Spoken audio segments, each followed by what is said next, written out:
Richest Roots drink works for menstrual cramps and pain, migraines, fatigue, stress and tiredness, sinusitis, builds immune defense, bloating, enhances male bedroom prowess, and Richest Sorrel Roots drink works against all types of cancers and tumors, memory loss, high cholesterol, insomnia, nervous issues, flu, and many other illnesses. For your Richest Roots drink and Richest Sorrel Roots drink, contact us now via WhatsApp at 876-528-9534. Richest Roots drink and Richest Sorrel Roots drink. Richest, a true Jamaican experience. Your style and your flavor make the city rock. They must say the season come out with a bang. Coach Minzy, best round here. Remember that.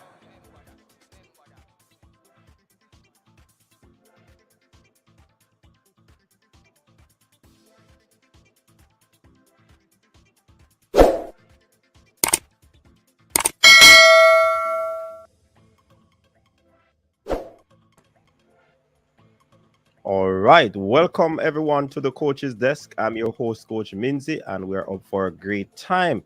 This video, of course, is brought to you by Richest Roots Drink, Richest Sorrel Roots Drink, a true Jamaican experience. Welcome to the persons over there on Facebook. Of course, we appreciate you being here. Welcome to the early birds. Well, you have persons already in the comment section. Thank you very much for tuning in. Of course, people, you know the golden rule. Please hit the like button. That is the golden rule. You need to share the stream as well, because we do appreciate you sharing the stream. We have, of course, one of the best in the game right now in terms of track and field analysts, who will be joining us in a few, and that's Hubert Lawrence. Many of you know the voice, many of you might not know the face, but I definitely tell you, he will be on set in a few. So again, people, we really appreciate you being here. Welcome to the Coach's Desk. This video is from track side. Yes, normally we do the football as well, but on a Tuesday evening, we take it from track side. So we're going to be having discussions where track and field is concerned. Brianna Lyston, the team that went to the World Athletics Indoor Championship in Belgrade. Yes, we'll be delving into that and hear what the expert has to say about the team's performance, as Jamaica's performance, as well as some outstanding performances at this year's event. Trust me, I really enjoyed this World Indoor Athletics Championship. It was awesome. Even some events that I don't normally pay attention to, I was there watching them. So you can imagine how good they were. So again, people, welcome. Let me first welcome, we have Richard Stevens from over UK in the building, the Tiddlywinks boss, Sam Allen, Joan Clark, Paula Donaldson, Sherman Scott, Fresh God in the building, that's the comment section captain. Welcome, Fresh God, Sam Allen again. And we have Stacy here, consultant. Welcome to the show. So we're going to get our guest on right now. Without any further ado, please put your hands together and welcome Hubert Lawrence.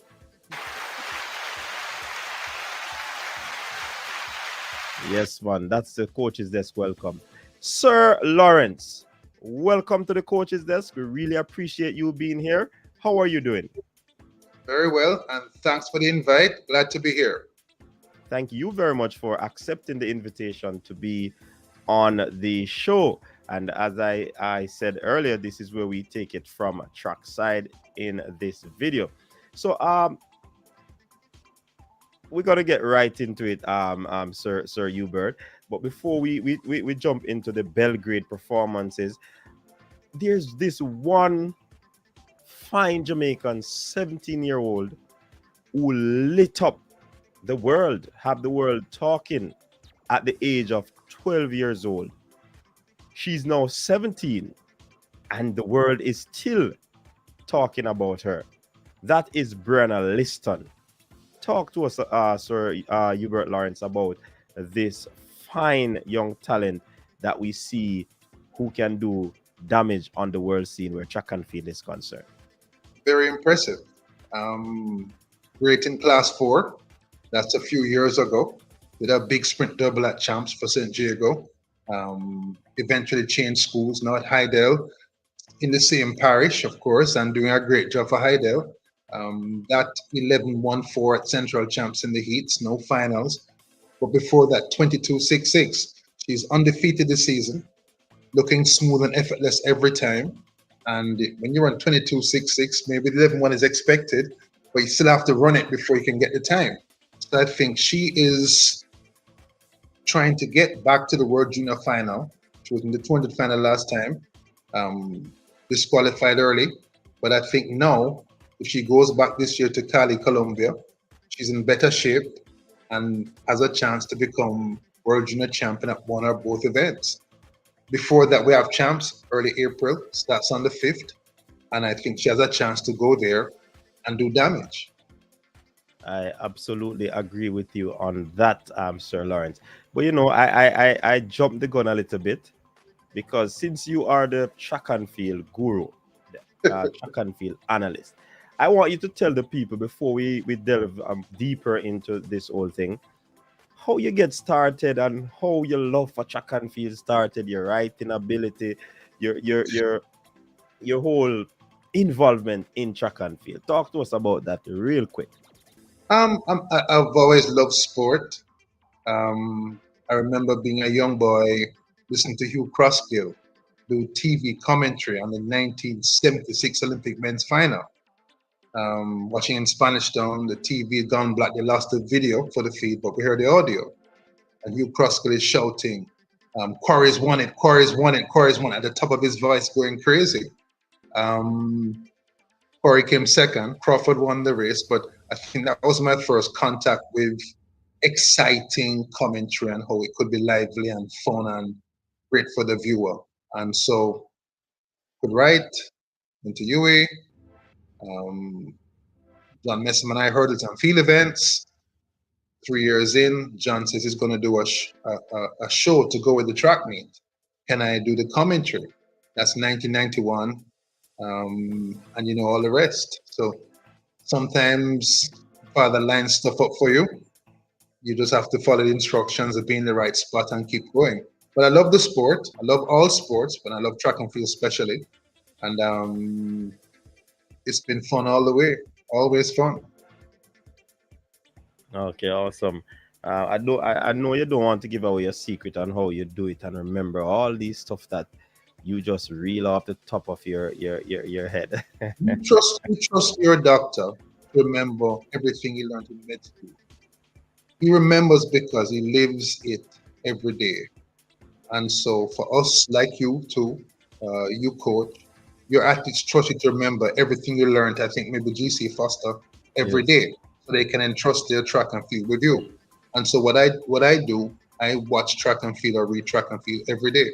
So it stays fresh and it's exciting. I had to turn my TV. I'm watching the World Indoors over. So the key shot is to find what you love to do and keep on doing it. And you will remember more than other people do. You can't remember everything, but the key is to remember the key stuff and to keep watching track and field a couple hours, a couple minutes. And now with all these new gadgets people have now, you can watch track and field every day. And you can walk with it and stay on top of it. So the key shot is to watch some track and field every day. All right. Somebody, Track Hero, in the comment section wants to know, which school did you attend and did you participate in any track and field or sport? I'm a St. Diego High School boy. We're the Monk Street Giants. I played football and table tennis in high school and kept playing table tennis for UA and for various clubs. Ensom United, we won Division 3 long ago, and Division 2 for Cable and Wireless Club and Business House for JPS Club. So that's my game to play. And I've been going to track and field since I was a teenager, and I keep on going now. Okay, good. All right, so let's switch up lanes a little bit and go over to Belgrade and talk to us about, first and foremost, let's run through the Jamaican performances. Let's start off with who should I start off with? Let's go with Daniel Williams. Disappointing run out in that 60-meter hurdles. Yep, really sad. She was ready, world leader, in great shape. I saw her Instagram post afterwards. She said nothing in practice or warm up would have prepared her for that result. Shook her head, walked away with dignity. A real disappointment for me. Jamaica's live shot at a gold medal, and it's track and field. Hurdles are treacherous always, but it's life where the best laid plans of mice and men sometimes fall asunder. I'm really sorry for her, and hopefully the hard work she's done indoors will carry over to outdoors, and she can go to Eugene and take care of business there and get another world title. All right, and I actually had her to actually get a medal, and you rightfully said the gold medal, but it wasn't to be. I actually predicted 3 medals for Jamaica. The unlikely one was from Kimberly Williams. Talk to us about Kimberly performance. Kimberly is that's her second medal indoors. She was second 4 years with Rojas. Led through round 4 before Rojas got crazy and started to jump out of the pit. And she is now a veteran, been around a long time, 2 Olympic finals, multiple world finals, and second the last time. One of the key shots you ask the athlete to do is when they come to King Street, put up a big number near their personal best or season's best.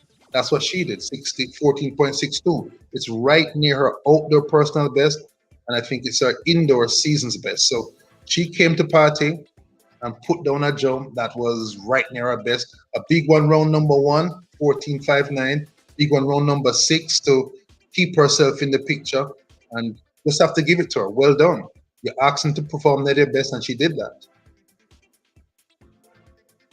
Right, and what a thing to know that a Ukrainian actually won a medal in that event. That's one thing. Beck Romanchuk is a top-class long jumper. The committee told us she was doing the triple jump for maybe the first or second time.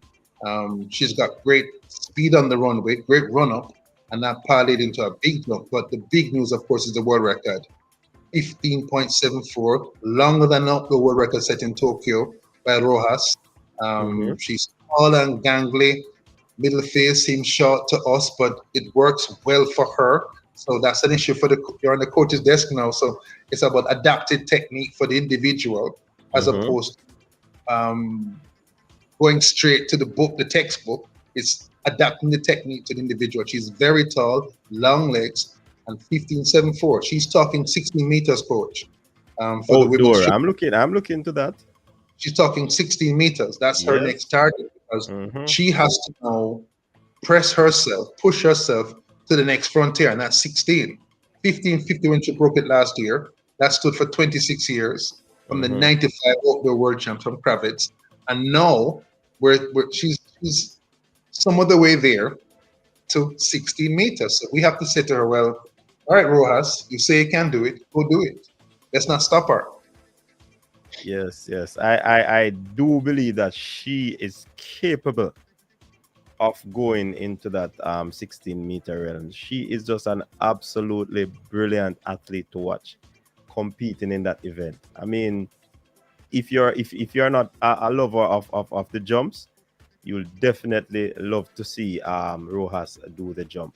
So we have to big up Rojas as well as Kimberly Williams, who actually, got a medal in that event, a bronze medal for the Jamaican team. Coach, but I've begun to think, and I scan back in my mind that bronze for Kimberly, it's the first time any Jamaican at the World Indoors has won back-to-back medals in a field event. Right. So that's true. That's true. Kimberly, she's twice a Commonwealth champion as well, and there's Commonwealth this year as well as World Championship. She has been such a good servant to Jamaica. Took up the mantle after Tricia K. Smith retired, has kept on going, and has pulled out Shanika Thomas. They were when they both at Vertec one year. Apparently, Right. she taught Thomas how to triple jump, and now Thomas, who is now Shanika Ricketts, is now every bit the world class triple jumper as well. Right. So I think that's a very. We've won 4 straight Conweb titles in the triple jumping on the girls' side. Trisha K 2 and Kimberly 2. And we have 2 of the best in the world, maybe going there this year to Birmingham. And I think Yes. it's a good chance we can win again. So strong event for Jamaica. And I'm looking forward to see Daniel Ricketts. I forget her name. Ricketts. To Shanika actually Ricketts. go into that 15-meter realm. Yeah, I am looking. She's right there. But I really need to see her get over there and start to do it very consistently. Yeah, I think she can do it. She's tall, she's leggy, she's fast. She's the same basic body type as Kravitz, As who had the Rohat. record before. Yes. As Kravitz had the Oh, record before. Kravitz. Okay, yes. Same basic body type and weight as Kravitz had the record before. That lasted 26 years. Kravitz jumped over 15 several times, including the world record. I think Shanika can do it. I think she's fast enough. She has the right type of coaching from Coach Kerry Lee Ricketts. And I think her going 15 is critical because I think the other ladies now are going to have to step up. Mamona, Portugal, second in the Olympic Games. If you don't go over 15, you're not going to be able to beat those ladies. So I think Shanika knows that that's the frontier. That's what she has to go to. And she and Coach Ricketts are working on that hard every day. Right. We have Michael Evans. He says that he's listening all the way from Germany. It's 1:17 a.m. in the morning here. Jamaica in the house. Thank you, Michael. Welcome to the show. Appreciate you being here. Big up to Sam Allen and Fierce Spot who just joined in. All right, let's take it back a little bit to look at the 60 meters athlete in Brianna Williams and Sharika Jackson. Sharika Jackson. I think they did well. Wasn't worried about Brianna at all. Had I talked to her coach Otto Bolden before they left for Belgrade, and he told me that he was sure she would run a personal best. He was sure she'd run a personal best, and she did. 7:08 in the heats, in the semi, and 7:04 in the final. That's equal to the fastest time by Jamaican this year. Yes, yes. Eureka, though, not known to be, just moved into the sprints. Not yet a consistently great starter. For her to run 7:04, whoa! It means that when she comes outdoors, she's going to be able to harness that early speed and convert it into faster times than 10:7. So both of those results, no medals now, but both of those results, 5th and 6th, it means to me that young lady Brianna is now acclimatized to running against grown people. She's 21, 20 a couple days ago, so she's just become no longer a teenager. And Sharika, this is another step in her conversion from the 400 to the 100. For her to go 7:04, I'm amazed. I'm impressed by what she's done. Good work by the MVP. Very impressed. And let us stick there a little bit because, like you mentioned earlier, transferring that speed to outdoor, she's going to be devastating. And I believe that Sharika Jackson will cause some problems going forward. Just elaborate on that a little bit. I think she's a meter up the track. She's 1 meter up the track only because now she is getting to 60 much earlier than before. We know she's good at 400, she's good at 200, so she's going to carry her top speed all the way, and she's able to keep it. You run fast, you start from 0, you overcome inertia, you accelerate, and then you hold it top speed for as long as you can. She's coming from 400, so she gets tired later than everybody else and keeps on finishing fast. The improved first 60 should mean that she improves her 100. And I think she's in 10:7 now. She's going to be in 10:6 this season. And when I look at the race, she wasn't too far away from the persons who won, you know. If you notice that from 4 to about 6 was like a blanket. Like a blanket. Most of them are credited with the same time, 7.04. Cambodia is 696. You can't do anything about that. Right. When that team was first run, coach, that was a world record by Merlinati. That was the first sub-7 long ago.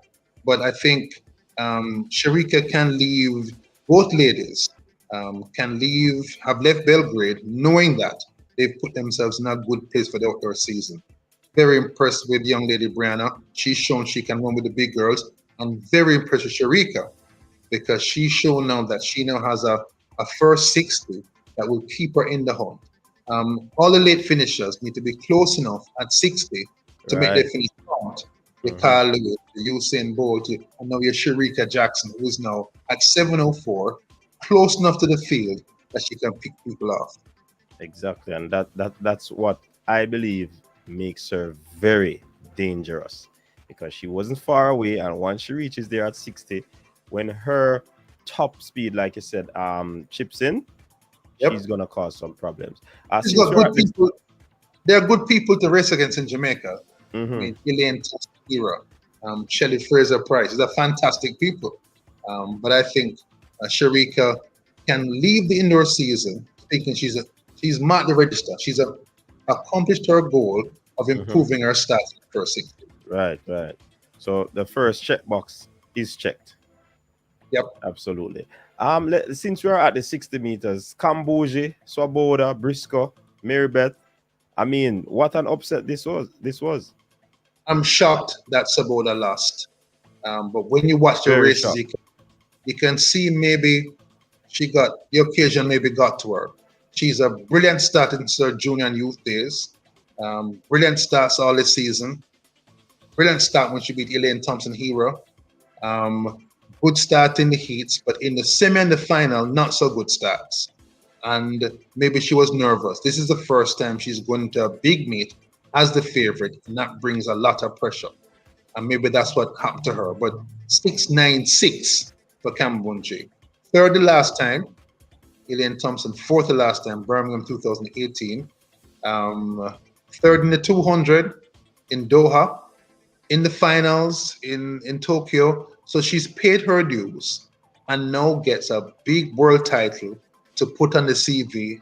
So she goes outdoors with that as an added stripe on her shoulder. So people who pay their dues, have a lot of respect for them, and Cambodia has paid her dues. I believe she has. But one Swoboda, I did not see this one coming. I know that Briscoe, that's Micaiah Briscoe, she has been running well throughout the season. Mary Beth also, but I somehow did not see Eva losing this race. Honestly, I didn't see it coming. It was really a shocker. It's why we run the races. Exactly. It's why you run the races. It's why you run the races. It's why you don't mail it into Swoboda before the meet, because I mean, on everybody's sheet, she's a champion. This is her chance. She's in great form. She's fit. As far as we know, no injury, and yet not even a medal. She's just 24. She can learn from it. She's in good shape going outdoors.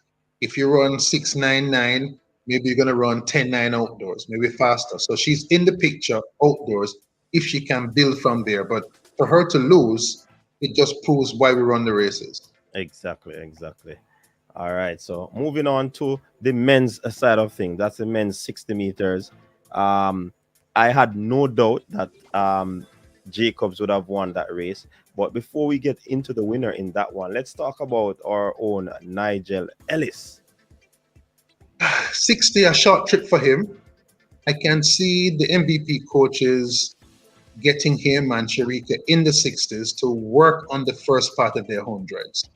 And so from that point of view, didn't get knocked out in the heats, Nigel Ellis did. He got through to the semi. Remember, he has a World Junior Bronze at 200. He's good at 4x4. And so I can see Coach Paul Francis, and I guess consulting as well, Coach Stephen Francis, trying to get him to get going earlier so he can kick in his big finish, which is honed on the 200, and start to reel people in. So from that point of view, he also has a tick in his checkbox that he's worked on his 60. Didn't get knocked out in the heats, got 2 races out of it, and has learned to race people in the straight line race before he goes outdoors. Outdoors is different. Fast starters can be champions, so can late finishers. But if you're too far back at 50, you run out of real estate. So a checkbox for him. All right. And going through the rounds of that 60 meters, I saw a very concentrative, wanting of a better word, Marcel Jacobs. Yep. And I saw a smooth runner in Bracy and Christian Coleman. What happened in the final? Some persons are saying this. They saw I see Mina Vamp is saying, looking at the photo finish, it looks like Coleman is the winner, but they declared Jacobs. But it seems as if Mina doesn't really understand how that aspect of it goes. But no doubt that Jacobs won the race. And 6:41 is fast for all 3 men. 6:41 is a winning time. I thought Jacobs did a great job staying relaxed. He's behind at 30, he's behind at 40, but he's relaxed, his knees are high, and he leans in at the right time. Coleman, I think, may have some ring rust on him from not racing a couple of years. And had this race taken place next year, he might be back to full indoor sharpness, but it's still 6:41. He's running the 6:3s in the past, Coleman, so we can say that's not him at his very, very best. Because he's a 6'3" runner. The Olympic champion is the Olympic champion. He came in to show people that Tokyo was not a buck-up. Right. And here he goes and produces an indoor PR to win the biggest indoor race of the season. This is what big races do. They take care of business. The days that count. So Coleman, maybe not tricked out yet on his return to track and field. Racy, some time out in American football, comes back, is not always in track and field. But the Olympic champion, when you go to the line, you carry all of that with you to the line. That's your decision. The man is a long jumper, converted, and comes here 980, faster than Bolt ran in 2016 to win, and comes here 6:41, and is cleaning up the titles as he goes every year to year. So he's the man you have to beat outdoors. Exactly. He's And gonna be just like Sherika Jackson and Nigel Ellis, he has shown that his first 60 can keep him close enough to the fast starters. That's right. Through physical strength and relaxation, he can go, and I think he now can run a PR. He can go 9.7 outdoors in the 100 meters, and so he's a handful for them. Coleman is a defending outdoor world champion as well. 9.74. It's the Olympic champion versus the world champion. 9.74 in Doha, and I think now that the Olympic champion can set his sail on 9.74 as well. So big race outdoors. Yeah, man, it's gonna be big. I like though Jacob's technical ability. I think he's a more technical sprinter than Coleman. But like you said, Coleman could be rusty, and he started to tie up and all of that. But it's just composure again that Jacobs used over him because he has been running more races than him. And that's why I thought that Ava would not have lost the race. But the race was run. And the end result. She's never been the favorite for a big race before. And when you start to read that stuff on Twitter, on Instagram, in your local paper, when you're heading out and the people from your hometown are telling you bring home the gold, and suddenly you realize that, boy, the moment to go and win the gold is tomorrow in Belgrade, and it's today in Belgrade, and it's later today. Sometimes that can be pressure. If you play a sport, sometimes the pressure rests heavily on your shoulders, and the person well trained then begins to suffer from the stress. It's a big area, and maybe that's what happened to Ava. We don't know, haven't spoken to her, we don't know. But on the men's side, Jacobs is used to the pressure. So he comes to the arena, ready to rock and roll, and to take on all comers. And now he's proving that he is a major championship performer. Yeah, man, that's true. Christopher Taylor in the 400 meters, first time running indoor at an indoor championship, 46.48 in the first round, placing him second. Said that he felt a little discomfort and he pulled up. What are your thoughts on that one? Little sorry for him. Saw his Instagram post. He getting what appeared to be treatment for the left knee. Got bumped by Hortelano of Spain, who is a 200 man moving up to 400 meters. Two things. One, good evening, Sam Allen. And number two is that the incident, Chris has the inside position and has right of way. But in indoors, people will bully you. There are some stories of Bert Cameron as a youngster from Jamaica running his first indoor races at what they call the Garden at Milrose Games in 1980 and being bumped off the track by the American veteran 400 meter man. And it's something like that happened to Chris because Hortelano is bigger, stronger, more powerfully built than Chris and is able to bump him. And I've seen it happen to Chris indoors before. He's learning the indoor running game. He has to protect himself like he's running 4x4. You protect the button on one side away from the people and keep your elbows up. That's why footballers run like this, to protect themselves from people. They don't run like this. They run this way to protect themselves from people running too close to them who might kick them or kick the ball away. So Chris has to develop that indoors. Having said that, he did the right thing to stop. When you talk to all of the athletes, Otto Bolden, when you talk to Daniel Williams and our coach Lennox Graham, everyone you talk to, outdoors is the business.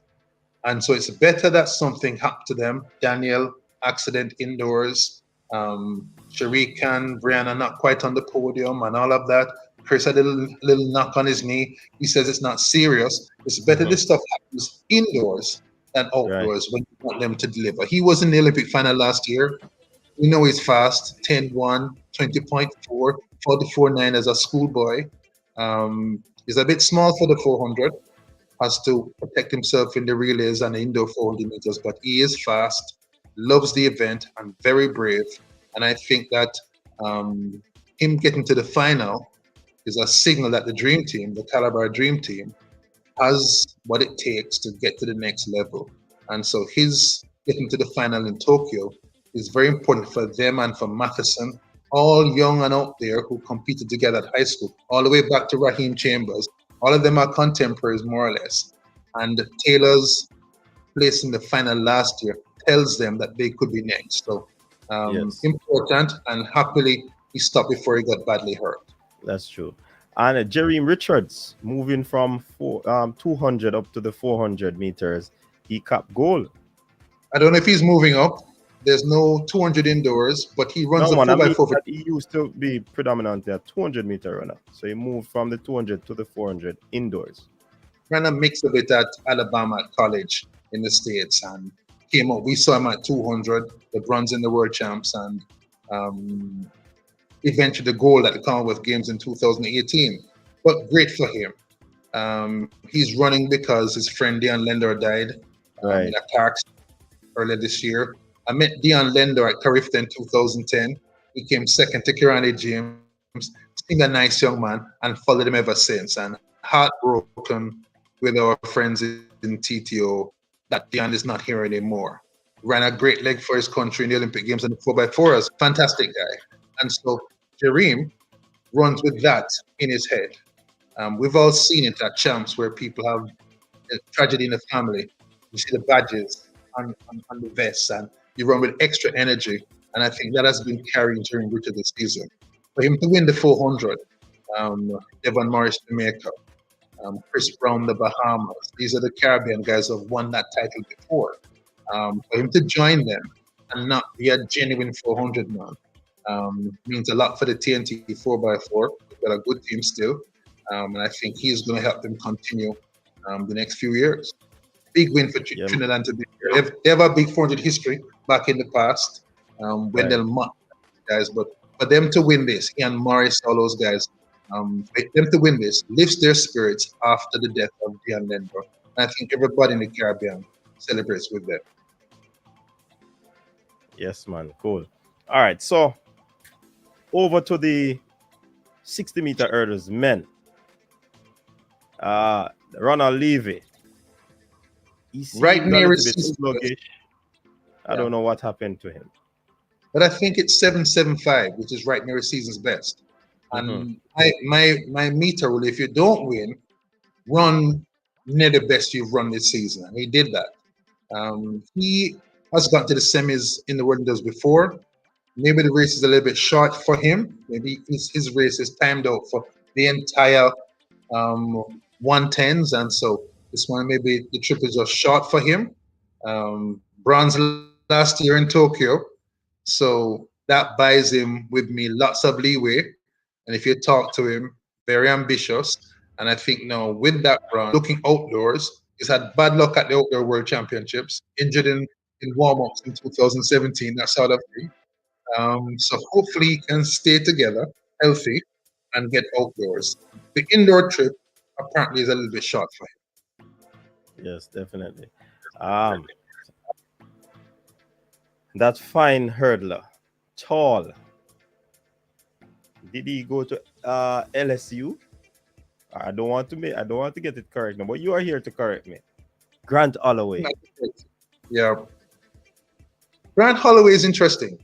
He's an 805 long jumper. He's run relay splits in 43.8. He's run a third leg on a sub 30 4x1 team. I mean, he's like an army that he can do everything. And at Florida, he scored a ton of points for that team, University of Florida. Mike Holloway was a coach there. Now he's outdoors. Now he's out of college 2 years now and can concentrate on hurdling. He's made a lot of progress. He still has to be careful. His time in the semis faster than his time in the final. And that's what we saw with him in the US trials last year when he ran 12.81 and slow in the final. And that's how come some of the hurdles experts in Jamaica, Maurice Week now, Neil Gardner, began to see in his armory a weakness that somehow his training didn't allow him to run as fast in the semi as in the final. And we saw that again in the World Indoors. However, 7.44, that's no chicken time for men's 60-meter hurdles.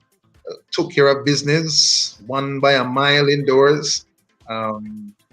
And I think sometime soon, but maybe not too soon from a Jamaican perspective, he's going to get the outdoor sequencing right and be able to put up a strong performance in the final. He's defending world champion, so doesn't have to go and run a full schedule at the US trials. Their system a bit different than ours. They've got to go to the trials, do something, one round or go long jump or run the 100 or whatever you want to do to mark the register. But I think he is going to be someone. He's young, just out of college, maybe second year out now, that we have to deal with for a while. Parchment, Levy, Damian Thomas, a great set of people. And I think that we're going to have a lot of trouble with him in the years to come. I think so too. He's brilliant, and a world record run. It's amazing. And I definitely think the 110 outdoor will go as well. I don't know what your thoughts are on that, but I think it's in trouble. World record is 12.80. 12.80, and it's a fine record by merit from 2012. The boys champs class on record 20.25, 2003. Next year, 2023. It's been standing almost 20 years. People have come close. Delano Williams had the wind against him, ran close to it, 20.27. Zanel Hughes, 2014, didn't get to run the final. Some records are magical and stand up over time. 12.80 is really, really fast. All right. I take it from the guru, but I think otherwise. Records are there, coach, records are there to be broken. And you're right. But this record has resisted good people. Maybe Omar McLeod on a good day, with his speed matched to his hurdle technique, has a chance to go down towards the low 12.8s as well. So we'll see. He won't be alone going there. Right, definitely. So we covered a few of the events. Let's Yes. jump into the female 400. But before we do that, let's hear from our sponsors. This video is sponsored um by Richos Roots Drink. Richos Sorry Roots Drink. Richos, a true Jamaican experience. All right. So big up to the Richos Roots boss on this one. So Stephanie and McPherson disappointed last year at the Olympics. I had her to medal. Somehow she didn't because of whatever reasons. But she came back. She looked focused at this indoor championship. I mean, I think she had a goal to come here and get 2 medals, and 2 medals she did. Talk to us about Stephanie and McPherson. You know, I was really sorry for her last year. She seemed in such brilliant shape in the Olympic semis. It looked like she could run low 49s. Had she done that, she'd have gotten a medal, a well-deserved medal at age 32. And you begin to, in track and field, you begin to think of the person retiring when they get past 30. Numbers start to pile up. Yes. 31, 32, 33. But I think it's good that we have Sheldon Fraser-Price running really fast at 35 now. And so I think everyone of that age group who feels good in their body, who has a good coach, can feel like there's an extra few months in those legs if you keep going. And if you have something that drives you, Steph McPherson, bitterly robbed of a medal by injury in Tokyo, he comes back and it's 50.79. The old Jamaican indoor record is 50.93 by Sandy Richards when she won the world indoors for the first time in 1993. So that record has been standing for a long time, 2003, 13, almost 30 years. So that's what Steph McPherson did in Belgrade. She had to go fast to keep up with Shawnee Miller-Weibo. Yes. And Femke, Femke who are Ball. fantastic, who are fantastic athletes. Miller-Weibo we've seen all along through Carifta. Femke Ball through the European juniors, we've seen her coming as well. These are fantastic people. But for Steph to be within arm's reach of them shows that she again is heading for sub 50 and maybe sub 49. And if she goes sub 49, the national record is 49.30 by Lorraine Fenton from 2002. It's going to be 20 years old this year. So that might be the target for Coach Francis, for the MVP, and for Steph McPherson. Redemption. Absolutely. People, please remember to like the stream. It is important that you like the stream for us. Track Era is saying that Stephanie deserves so much credit. She made every major finals from 2013 until now. She made every national team, injured or not. Stephanie is a cultural icon. Jamaica needs to show her some respect. You earn your respect, but she's earned hers. Before Sandy Richards, no Jamaican made an Olympic women's 400 final before Sandy Richards. And since Sandy did it, every year Jamaica has been in that final. Right. She was the best in her time. Lorraine Fenton, the best in her time, maybe the best of all time for Jamaica. Silver in the Olympic Games, silver in the World Champs, bronze in the World Champs, and the national record. So that's the best credentials anybody has. Sharika Jackson, bronze, but stepped out of the way now to go the 100 meters. So, I mean, it's an event where we've been good at for a long time. Right. Neville Williams, bronze in the World Champs 2007. So lots of good people in the event. And now with Candice McLeod joining the party. Right. Steph now is a leader of the event for Jamaica. With her getting a medal to go with her 2013 bronze, I think that's going to give her some legs. This is a World Champs year, so is next year, and the other year is the Olympic Games. She's 33. But if she can stay fit and healthy, maybe she can stick around that long. Definitely.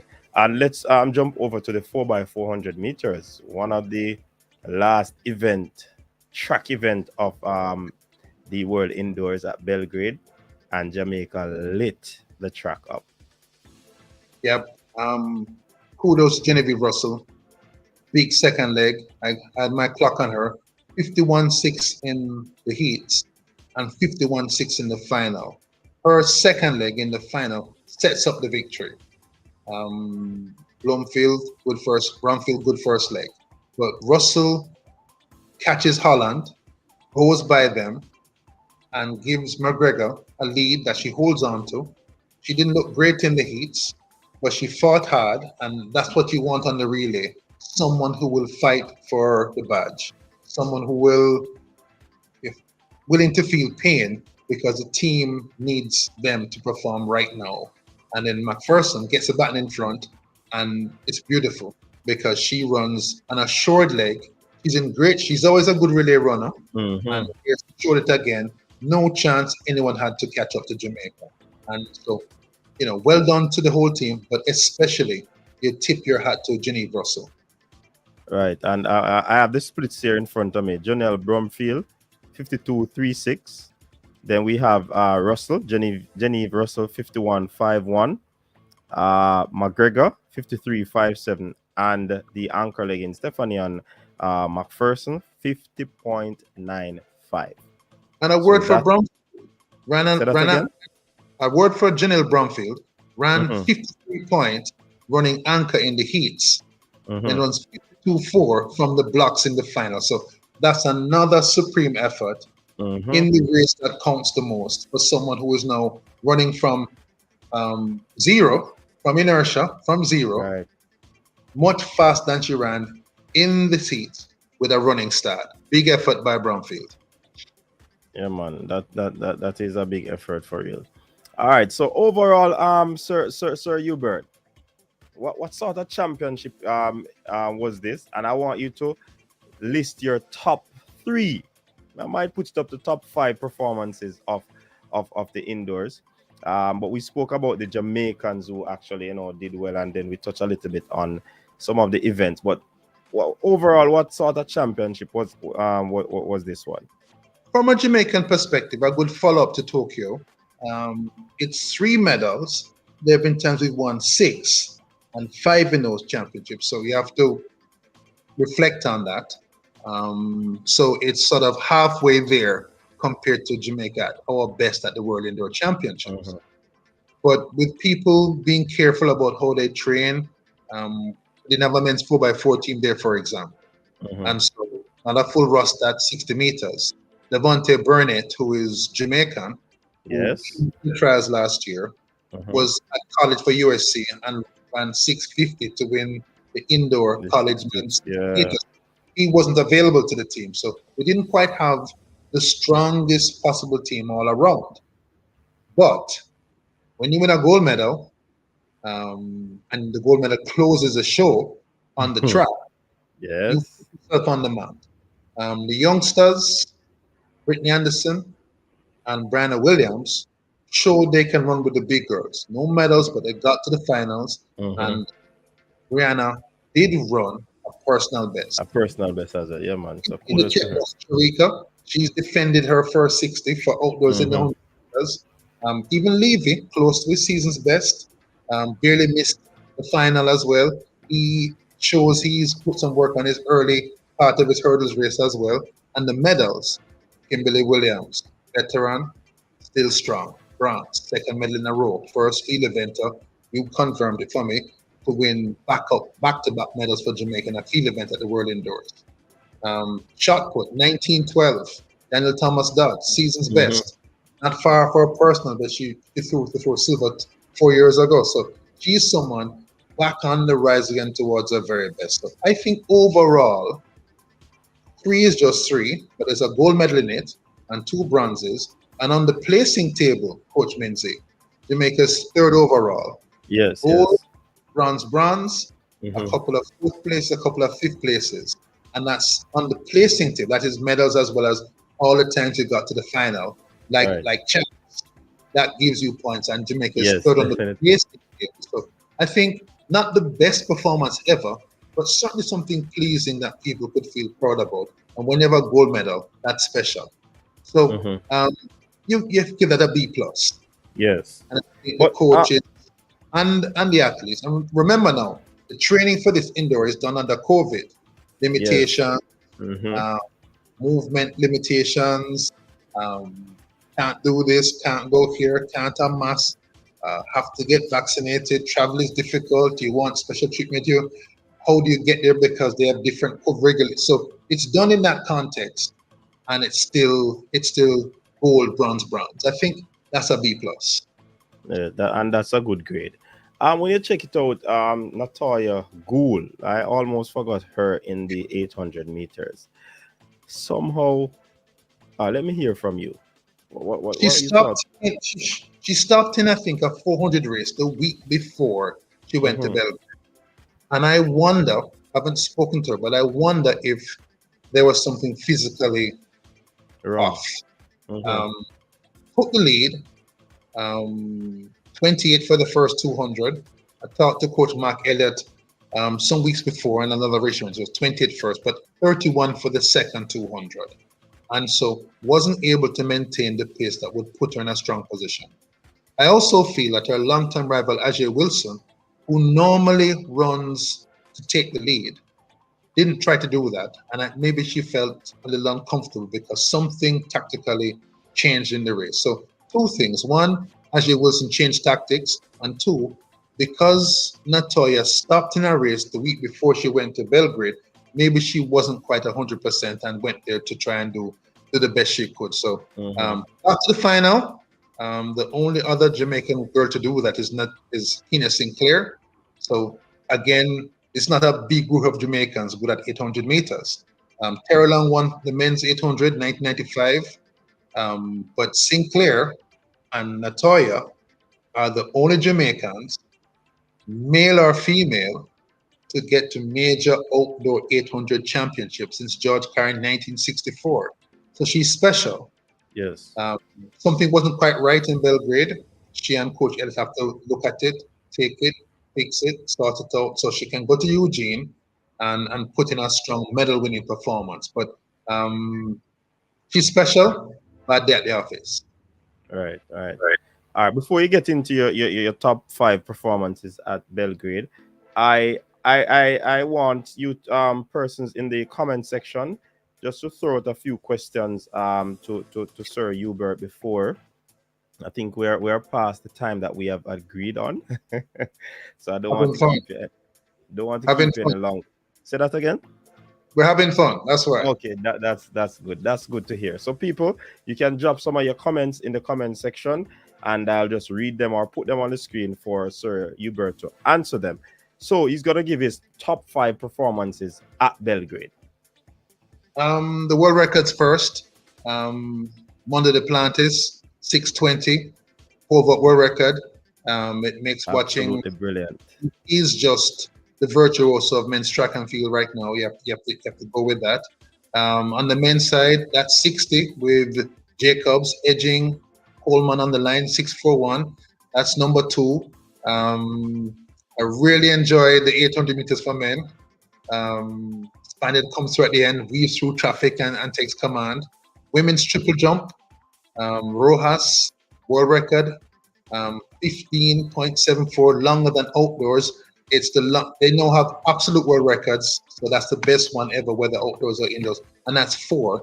And because I am Jamaican, that 4x4 at the end for the ladies, that makes up my 5. So, and you leave out some stuff. You leave out one of the girls I like, Shawnee Miller-Weibo, special, twice Olympic champion outdoors, but that 4x4, I'm going to put that in. So I can wave my flag when I come off the air. But the world records really were a thing apart.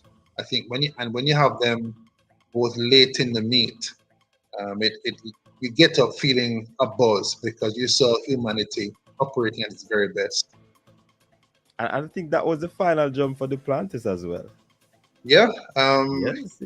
He jumped 19 in that same venue a week and a half before. Knows the runway, knows the situation, knows that he's in shape, and that runway suits him.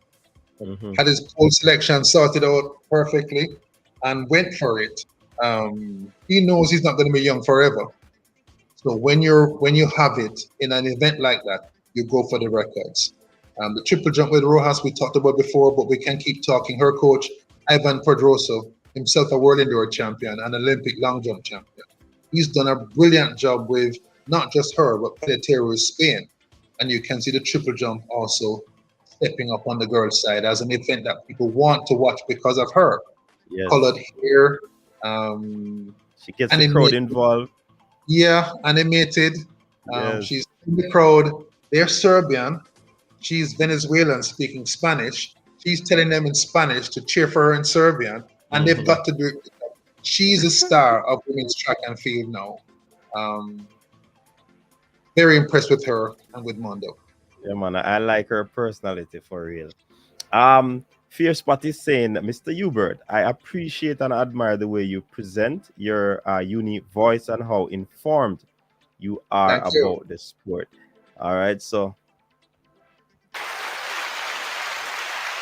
that one is from Fear Spot. All right, so Andre Brown is saying, what's going to be the most competitive race at Champs 2022 in both boys and girls event? Whoa. Quite a few, but I think the one people are looking at now is the boys class 100 meter. I think that's a big one. Daily of Herbert Morrison, great coach in Herbert Morrison, Claude Grant, GC Foster Man as well. Yes. Has soldiered on with that youngster, has a variety of physical situations he's had to solve it with chiropractors and everything. And now the young man can now run without fear. And that's what we saw at the Curfew Trials. He's undefeated this season, won at Western Championships. I saw him win at Calabar, at a D-meet at Calabar in January, and now he looks fast and fluent.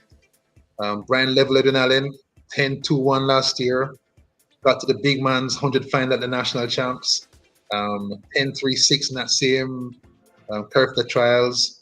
Young Boaji, KC, some injuries but back. He is now back in that zone, corporate era champion.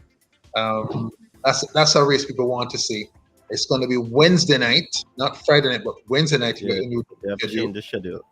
And so that is going to be a race people don't want to miss. That's on the boys' side. On the girls' side, the girls' class 100. Lyston looks like she's ahead now. In her preparation. 11-1-4 in March is a special performance. And so she seems to be ahead, but she's racing against the world under-20 champion, Tina Clayton. The central champion, the trials champion is Tia Clayton, who was a winner in class 3. And so this is a mighty, powerful group of young sprinters racing together. On the girls' side, if you want to go to class 2 sprint hurdles with Karika Hill, people may know a big one. People may know that Ray Donnelly Heidel and Akira Nugent Excelsior are the only 2 class 2 girls in champs history to run sub 13. Hill maybe can do it. Yes. As well. And that would be a monumental achievement for her and coach Corey Bennett at Heidel. Certainly. Another race, maybe not as contested, but maybe it will be. Boys class 1 800 meters, JC versus JC. Yes. Andal Roban, St. Vincent and the Grenadines, and Javon Blake, Little Genius at Jamaica College. 1:47.62 at the Curfew Trials. And so those, and Roban apparently trains with him neck and neck in practice. He was a World Junior semi-finalist last year in Nairobi. And in the 100, Sandra Davidson, the conqueror, St. Catherine High. So that the 100 has so many people who are good that you have to watch it. And the 800 looks like a friendly battle between the JC boys, Blake and Roban. And remember now, the record, when I went to Champs long ago, Burgess and Levy on the line, 1:48.8 at Champs 87. Parkinson Calabar breaks it 2019. It's broken by Hall Edwin Allen 2021. And now Blake is at 1:47.62, which is 1 second faster than Farquharson and Hall. And so it's gonna shatter again. Once they're able to bring the performance at the trials, to championships, Mm-hmm. the record and the 148-second barrier are under threat. Now, Champs is different, even with the new schedule. He's running 8:15, and so that's multiple rounds in one tournament. On the day he ran 147.62, he was in a 3-day tournament where he ran one 1500-meter race and two 800s, and which stimulates sort of the 5-day environment running multiple races. I think that Coach Dwayne Johnson has Javon Blake in a position where he can run two 15s and three 800s and still come back at sub 148. I think the record is going to go. Yeah, I agree with you. I agree with you. And, Totally. in his case, 13 CXCs, 6 Cape, 5 R1s, and the one is a 2. So he is. Yeah, that's what I like to hear because oftentimes people think student athletes are Deputy not head boy. academically inclined. Deputy head boy as well. Deputy head boy as well. So Mm-hmm, he's mm-hmm. not just a runner who is good at school. He's also a leader of men. Yes. I'm gonna follow his career right through past high school and past college. He's gonna be a great. Yes, definitely. O'Brien Richards, my question is there any serious perspective for Jamaica in 100-meter men for the next 3 to 5 years? I think so. In the Olympic Games, Oblique Seville, who was Earth champion and Pan Am silver, he got to the semis in Tokyo. He is a smooth mover. He is being coached by legendary Glenn Mills in the Racers Track Club. Mm-hmm. I like the Calabar Dream Team. Michael Stevens from that team is with the Racers as well. I like Matheson, who is in his last year, I think, at Florida State. Mm-hmm. Wasn't Williams was JC to Purdue, was Nakak on the 23 champion at 10 flat. He's now with Coach Maurice Wilson at Sprint Tech. So I think we do have people. And the young crop of schoolboys, Level, Daly, Davidson, Greg Prince was in that mix. He's 400 now for this season, but maybe he's back in the 100 later in his career. I like that group of young sprinters who we see in high school now. And Buaji, he's from St. Elizabeth. He's in some college. He's a bullet starter and won the 100 in class 3 a few years ago and is now under 10.40 now. And of course, young DeAndre Daly, who beat everybody except for Prince at the Curfew Trials. Prince being not a junior, didn't run the Curfew Trials. And Daly is from a camp which has had Dexter Lee, Nikisha Anderson, Ramona Burchell, Tovio Jenkins. So I think that we just have to wait. We were so blessed to have so many great sprinters operating in the time of Bolt. Asafo, Michael Prater, Johan Blake, Kemar Bilakul won a Commonwealth. Nesta Carter, 978, third in the World Championship, second indoors. We were so blessed to have that army of sprinters all at one time. We're a small country. That group matures together, retires together, almost together. And so you have a little bit of a gap. But I think the next crop of young sprinters, starting with Seville in the semis of the Olympic Games, I think that crop, we mustn't push them to do what Bolt did because Bolt was abnormal, unusual, unique. But I think we're going to have, by 2024 in Paris, we will have a group of young sprinters going there who will get to finals and win medals. Warren Weir in that group as well. Olympic bronze at 200, silver in the World Championships. Rashid Dwyer, finals in Tokyo, Commonwealth champion 200 2014. A team without Bolt runs 1:18.6 for 4 by 200 meters. A team without Bolt. Yeah. And a matter of fact, he ran 10.14 last weekend at the GC Foster Classics. Age 33. He's in that same group who came through champ 2006 and 7 with Blake and Weir and Ashmead and O'Shane Bailey. They're all in school together, racing each other together. And now they're in their early 30s. They've done brilliantly as a group. And Bolt comes just before them and they join Bolt. Now they're coming towards the end of the career. And because there are championships every year, they're deciding on a year-by-year basis to continue, yes or no. And Rashid Dwyer, former Camperdown man, and now many years GC Frost and Sprint Tech, coached by Maurice Wilson. Coach Wilson told me that he feels that Rashid is younger than his age physically, less wear and tear on the body physically, and with the mind. Having made the Tokyo final, I saw Rashid at practice when I went to Central Champs last week. He looks focused and relaxed and determined at the same time. So he could be having another sub-20 season this season 2022. Look out for him. All right. So, my opinion, why people tend to think that Brianna Williams is not fast. I don't know who think that, my opinion. But let us hear what Sir Lawrence said about that. I'm not sure what that person is hearing in their circle, but track has numbers. 7:04 is fast. It is a joint fastest time at 60 by a Jamaican.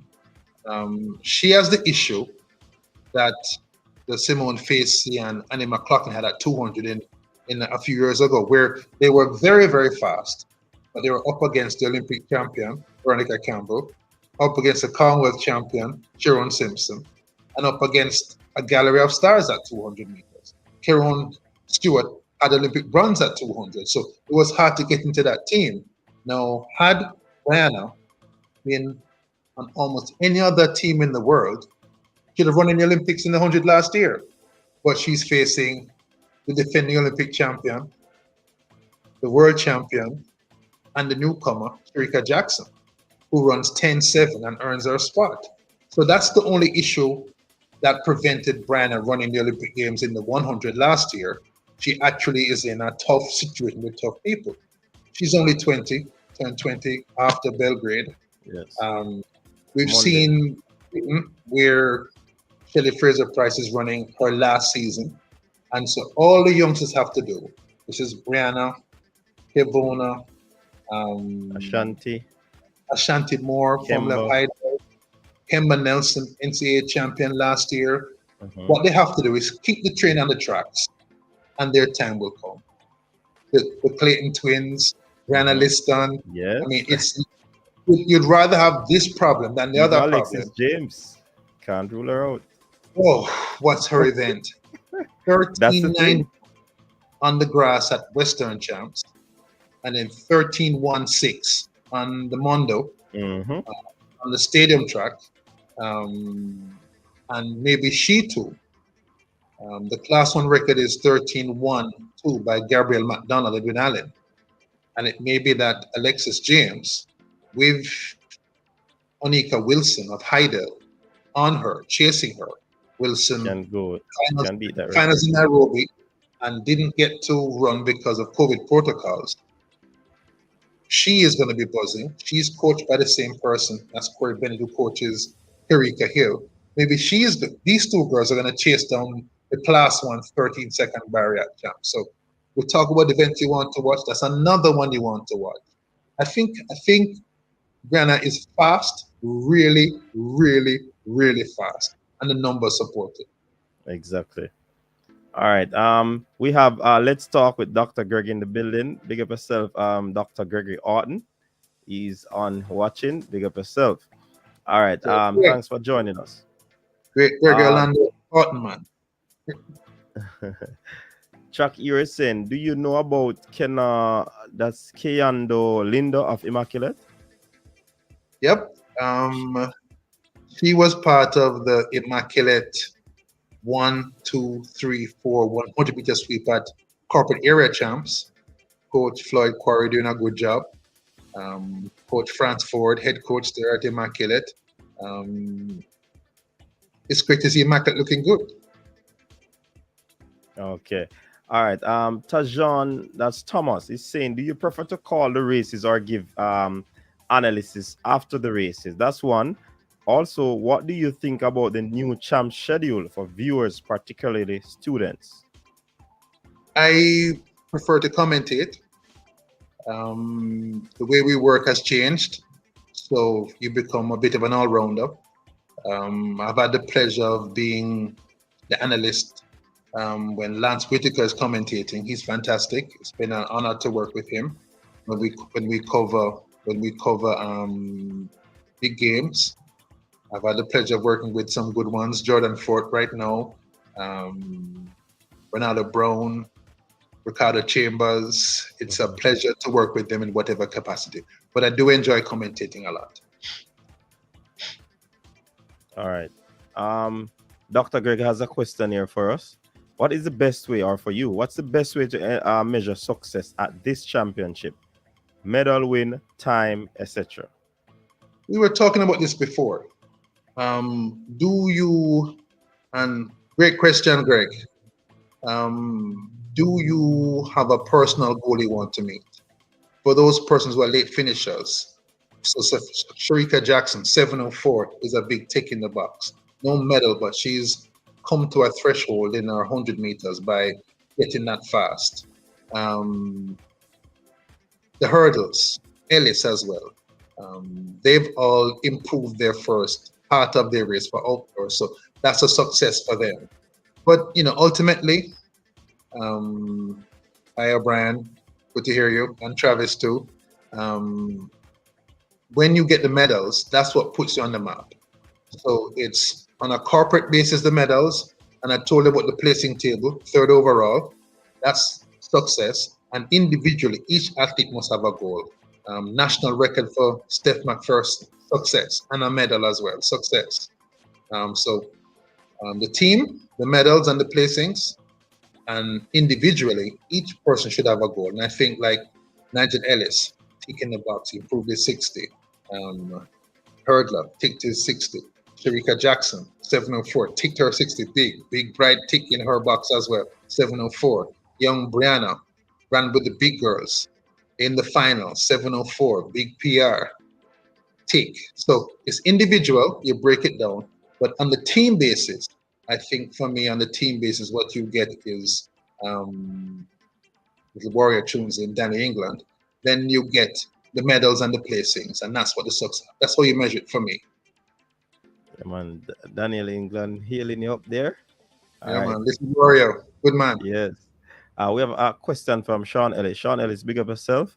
Why aren't Jamaica's 400 meter junior men transitioning to compete on the international stage? I'm not sure that's true either, though. And I know Sean. Hi, Sean.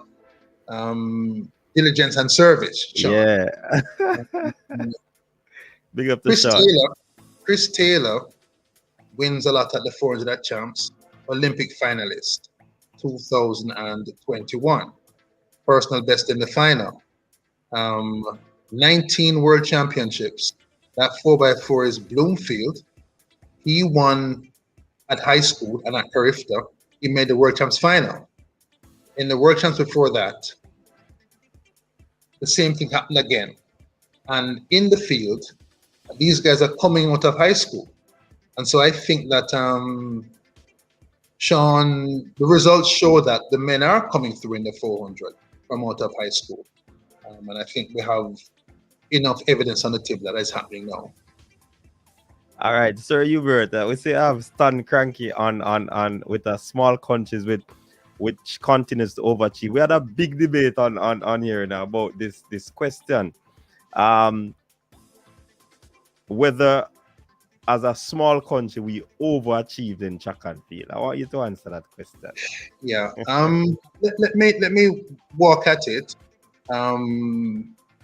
We like to offer little but Talawa as a rationale for how we operate in track and field.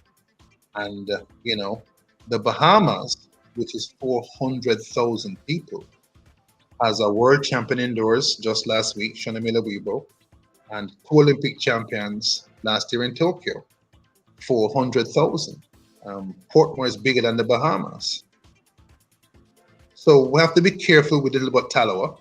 I think Jamaica has a comparative advantage in track and field that makes its size not so relevant. And I think we have to look at how we handle our size and our resources to get the best out of it. Let's suppose we wanted to have high jumpers. Lamara Distin, who is Russie's Virtech Heidel, Texas A&M, is now NCAA indoor champion. Right. If we wanted to do good at the high jump, we'd have to fix something A lot of schools don't have high jump equipment. A lot of primary schools don't have it. A lot of high schools don't have high jump equipment. Let's look at the pole vault. Can't find the pole vaulters. Most schools don't have pole vault equipment. It was like that in hurdles in the 1980s because very few schools and 70s had hurdles. Now, starting in the late 80s, 90s, many more schools have hurdles, and we have many more hurdlers, both men and women, both sprint hurdles and 4 hurdles. So I think what we need to do to max what we have in track and field is to take an audit. What do the schools and colleges need, equipment-wise, facility-wise, infrastructure-wise, and give them those things. The coaches are all GC Foster for 42 years now. GC Foster turns 42 this year. Refresh the coaching, and let's suppose we pick the pole vault. We give every capital town school pole vault equipment in every parish. We retrain the coach, refresh him in pole vault coaching. He's learned it at GC Foster already. Right. And if we stay with it, high jump, plastic bars that won't break when they clear. This guy that are plastic that won't break when hit a stone on the rocky ground in your play field. Some schools are big, some schools are small, some need hurdles, some need pits, some need sand for the long jump pit. If we max what we have, I think we can do even better. So I think we're not overachieving. I think that little but Tallowa thing has carried us as far as we can go. And now it's time to be ambitious and try and go for 20 medals in a championship. 20. Thank you. Get past 50, 20. But by seeding events, the SDF now is giving quote unquote non-traditional schools hurdles. If that can be expanded by them and maybe other agencies and donors to make sure that St. Thomas Tech, that's what Terry Richards went to, Buff Bay, high jump. So they have everything they need for high jump. Then that can become a high jump center. And suddenly, all the tall children who are playing basketball in one term, but high jumping in the next, they come across and suddenly have 2 meters 40 high jumpers, 2 meters 5 high jumpers on the girls' side. But we're not trying because we're not really spreading. The schools do their best, centered around championships. But if you want to max out towards 20 and 25, then you have to take a good look at what you're doing. For all I know, maybe we have Ethiopian, Jamaican distance people can run 1240 and 1440, but we have to go and find them. That requires an effort beyond what we do now.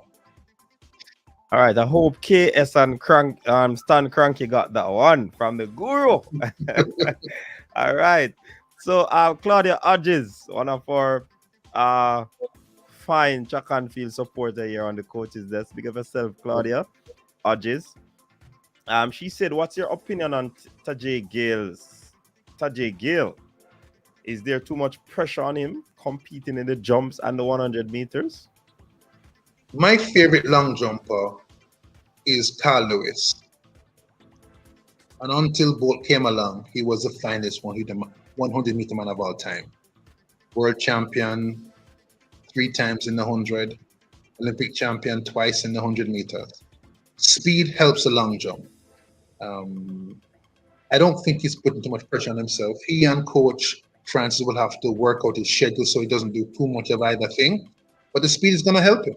And I think him coming to 100, and you know, we're saying that we're weak in the 100 now.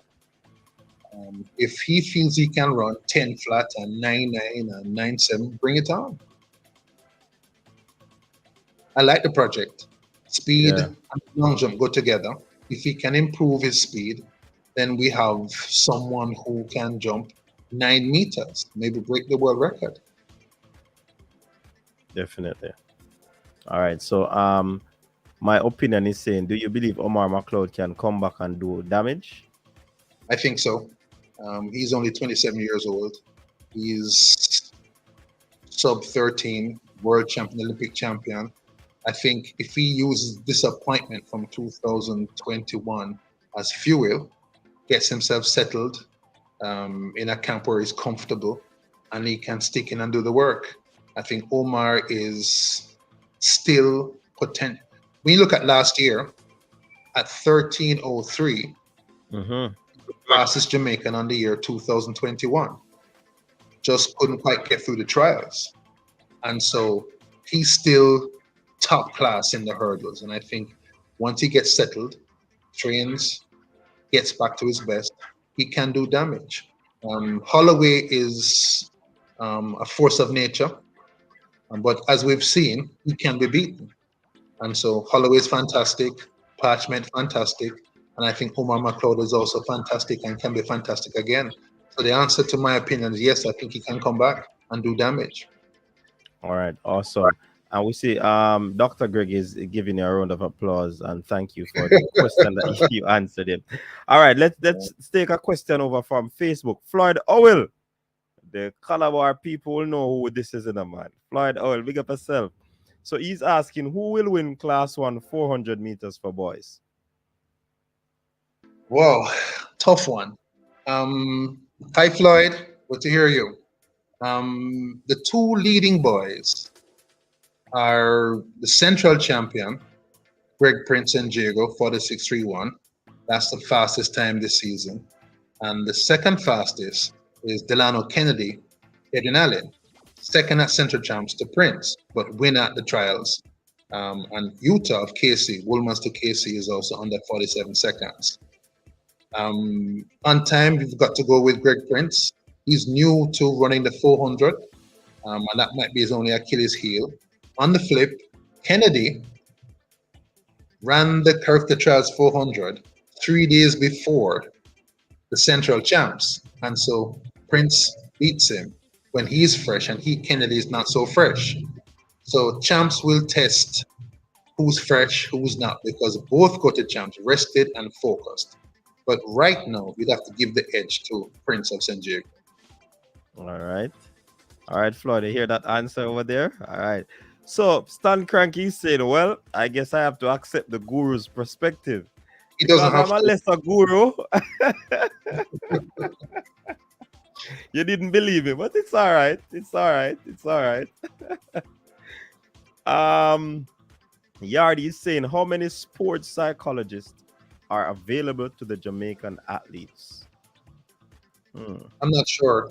I know there's a program now where the national team, yes, few athletes have been availed those services. And Greg is on this broadcast somewhere. I know Greg is very strong on this. My own view is that we need to start with that very early.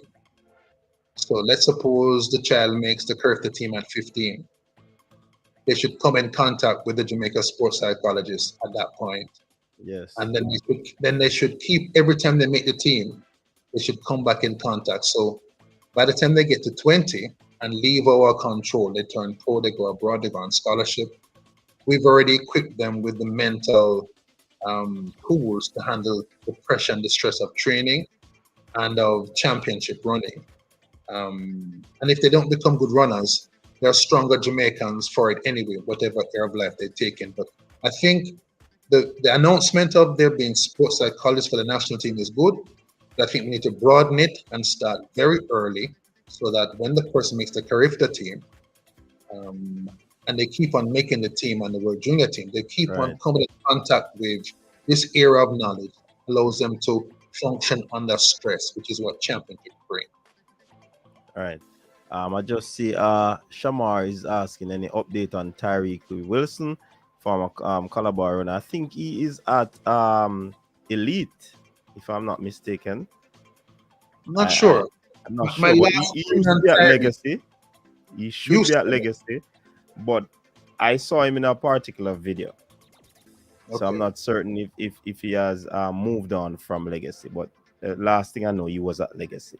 Okay. All right. So Rob Smith is saying, can Burnett put our males back on medal stand this year, or the medal podium? Burnett, USC. This is what we're talking about, Devontae Burnett? Yes, Devontae Burnett.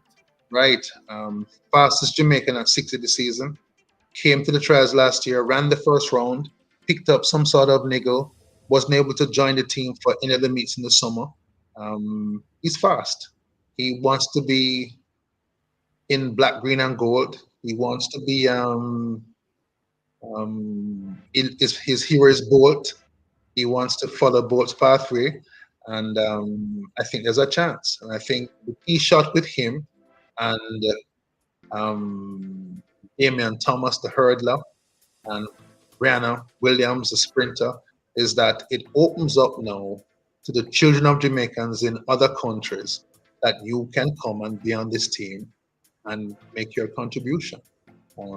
Aisha Prout-Lair, steeplechase Commonwealth champion. None of these people are produced by our high school system here. Brandon Pottinger, the Hereford Trials high jump champion. His father was a great KC high school sprinter, Marlon Pottinger. I think they're realizing that Jamaica welcomes them.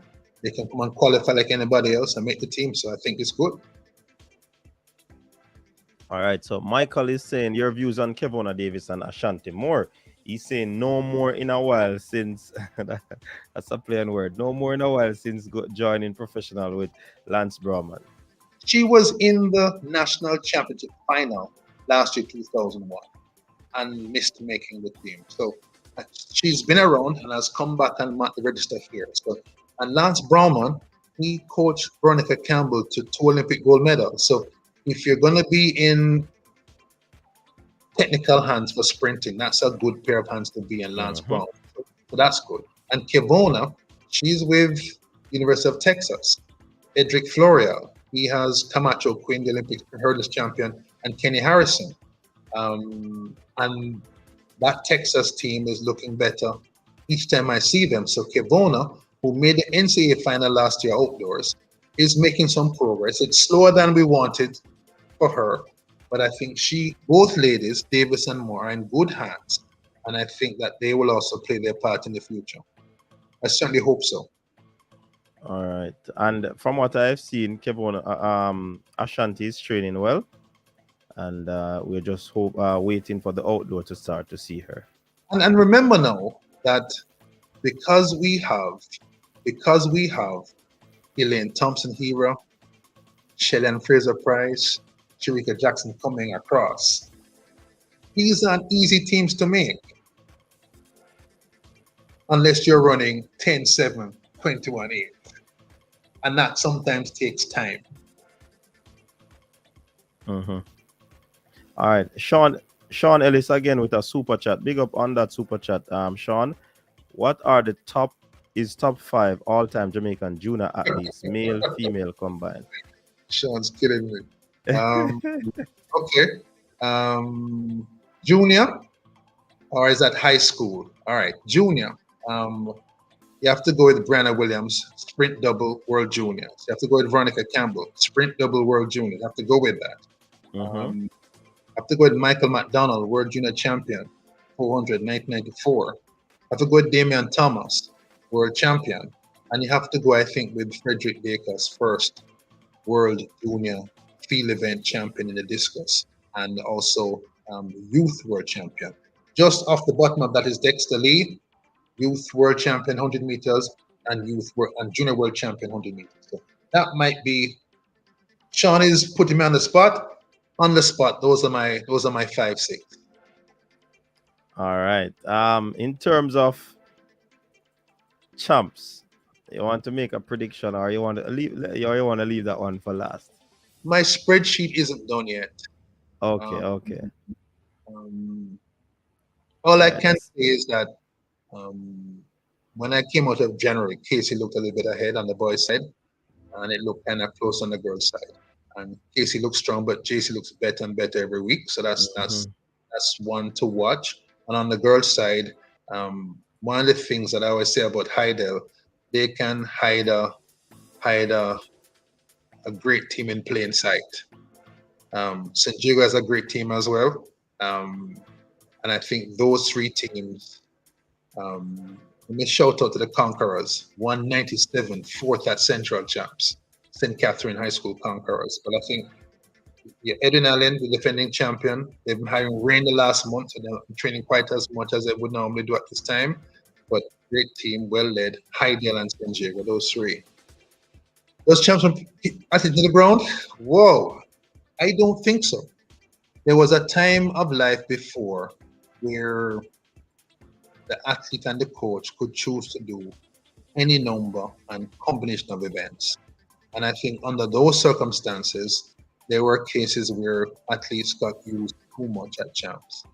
I remember now there's a training issue how much work to do in training, as well as a champs issue. But I think now the track athlete can only do a small amount of individual events, two, and they can do 2 relays. And the field event athlete can do 3 field events. You can do shot disc javelin, you can do high long triple. And I think the situation is much, much better. That restriction started in 1994 and has gotten tighter and tighter in the years since. And I don't think champs by itself runs athletes into the ground. There are some emotional issues. If champs becomes too important, the person can use all the emotional energy at the high school level and have no gas left in the mental tank for the next level up. That's a problem. But I don't think champs by itself anymore does that, because now there are restrictions on how many events, and the restrictions are quite tight. Runners, 2 events, only on relays, and field event has 3. So I don't think champs by itself does the damage anymore. All right, and sometimes people use the term burn out the athletes, but you would have answered that question as well. The only thing left to be adjusted now is training hours. So if the athlete is training too hard for their age, that can burn the athlete out. Like maybe 2 times per day. That preparation, well, it depends on the athlete and how well they are fed and so on. There's no hard line. But should there be a technical study offered and they say that, let's suppose that the training time for a high school athlete should be 2 hours per day, and you would do an hour of training in the morning and an hour in the evening. There are some schools now that have boarding facilities now. Many more schools have. Suppose you train an hour in the morning and an hour in the evening. That's 2 hours. You've finished, you've rested, you've gone about your school business and so on. But let's suppose you did 3 hours in the morning and 2 more in the evening, and you did that every day without the right nutrition and so on. That might be too much. And I think that's the area. You're the coach, of course, and that's what's left now. How do we monitor training hours? Right. To see if the person is being overloaded. Because because when you look at it, though, 3 to 5, and that includes warm up. Yep. So if we're gonna check or count that in terms of putting time to it, we can't include the warm up then, because the warm up activity can go over like half an hour to 45 minutes. We're in the hands of the coaches, and we have GC Plus sending out over 42 years now quality coaches. And when you add that to the schedule at champ, which only allows the athlete to do 2 individual events, then you have some control. And all that's left, coach, is a way to monitor training hours to see if you're training someone who is 12 like they're 22. That's an issue if that happens. Sometimes the coach is ambitious, sees a special athlete, they can advance to school and their own reputation with that person.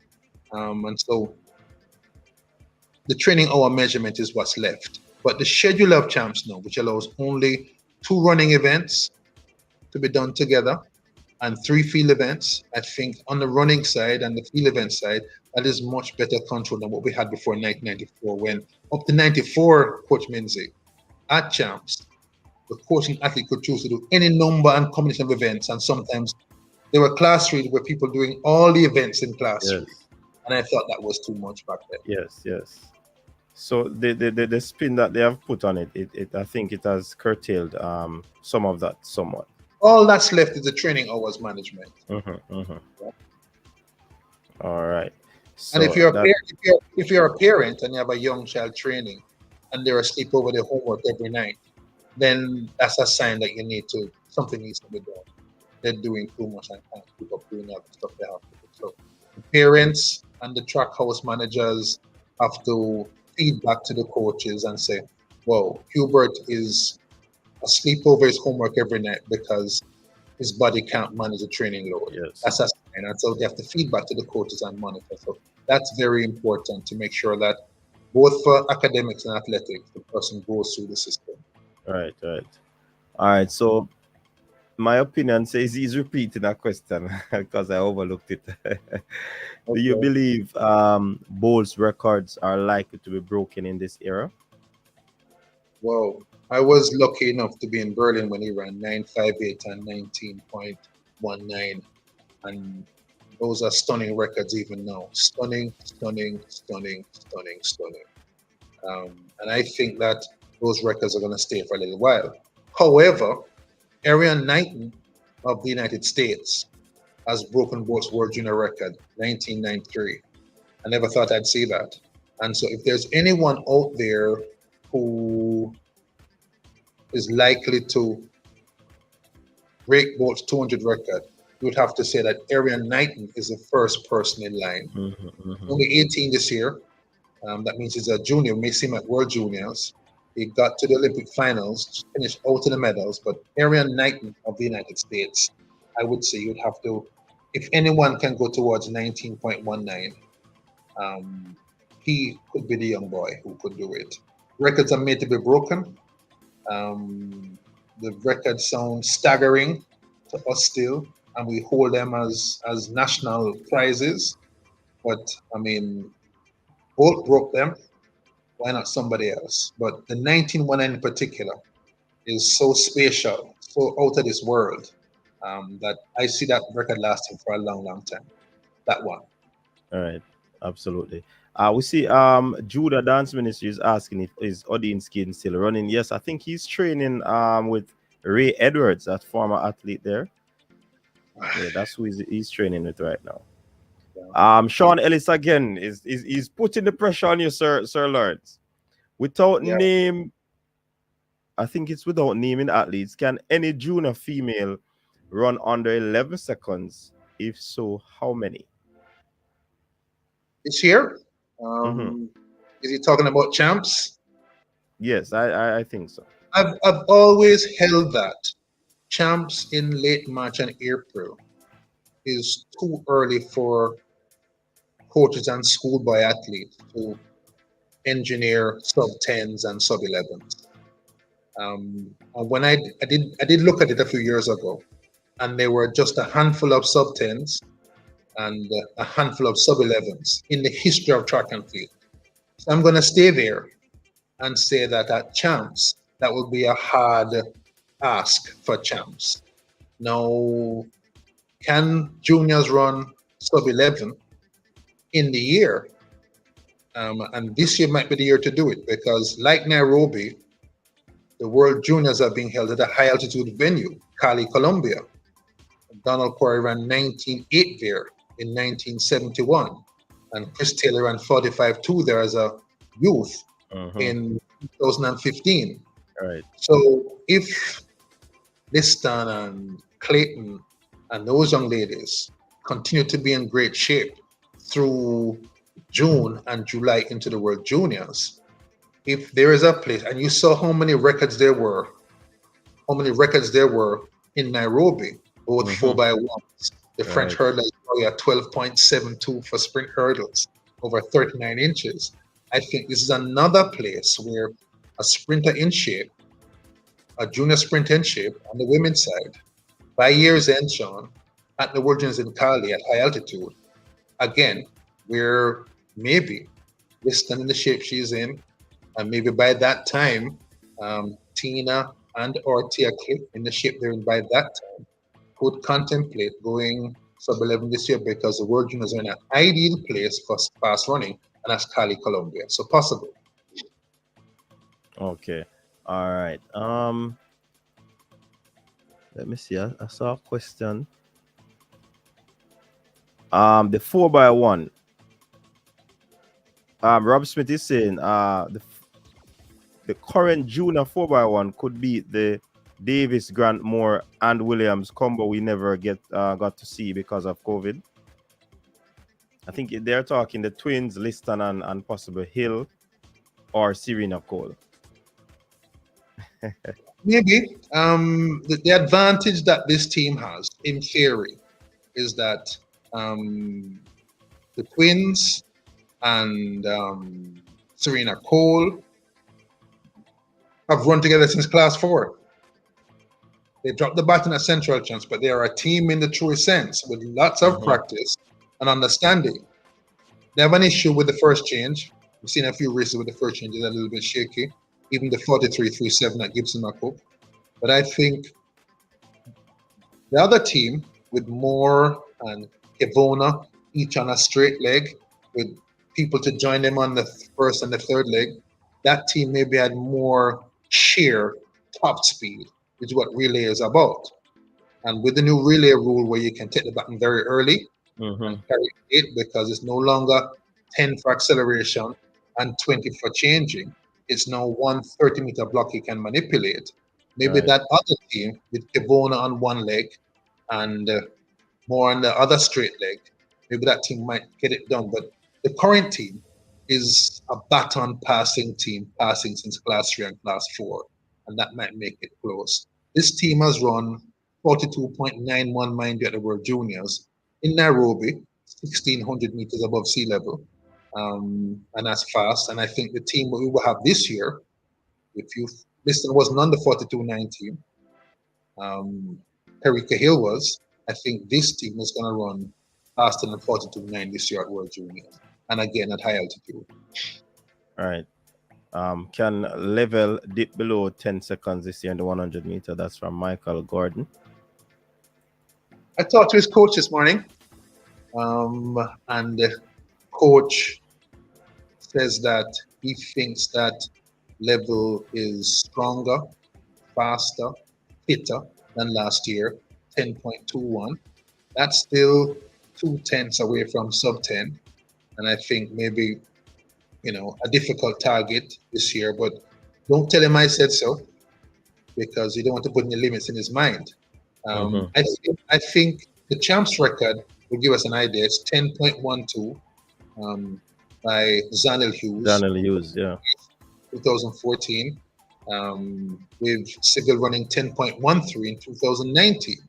And so if we get times in that range at Boys Championships this year, Boys and Girls Champs, then we can say, well, okay, maybe late in the season at Cali, Colombia, in high altitude, maybe a sub 10 it could be possible at that time in the year, but maybe not for champs, I think. Too early, my guess. All right, so Rodney Greenwood, I think somebody Sword. Formerly of St. Jago. Yeah, man. Sword. He said, my opinion on, or is it your opinion on why there is such a big difference in the girls and successfully transitioning into being professional? Hard to tell. It's our society at large. It's just like what you see in general society. You hear about UWI having more girls there than boys, because the boys don't want to go that pathway for any number of reasons. And I think it affects us in track and field as well, Sword, where the girls somehow matriculate more because they're a little more focused on it. They're able to shut up distractions a little bit more. And I think we're being hard on the boys, because remember now, Tajay Gale is a boy, world champion. Fred Dacus is a boy, world silver. You understand what I'm saying to you? So this is a focus on sprinting. And so when you look all across the way, we've got lots of world-class discus throwers. Odin Richards is a boy, he's world championship runs in the shot put. And so we have a lot of high quality in the hurdles. Hansel Parchment is a boy. Third place from Jamaica, Levy is a boy. So, Sword, understand where you're going, but I think the focus is on the 100 and 200. In the 400, strong team of 400-meter runners, Demish Gay, Bloomfield, Chris Taylor's in the Olympic final. Lots of people there. World silver 4x4.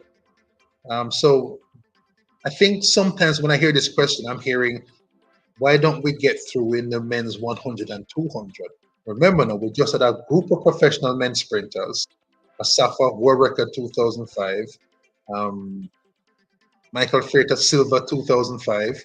Bolt comes along, wins everything. Johan Blake is almost as good as he is, and those are professional men. But there's a little lull in the men's sprints, and we want the lull to end, but we have to wait until the people are ready. And so Right. I think that's where the question comes from when I hear it all the time. When are the springs coming back? And sometimes it comes at this from my friend Rodney Greensword. Greetings, sir. Blessings. All right.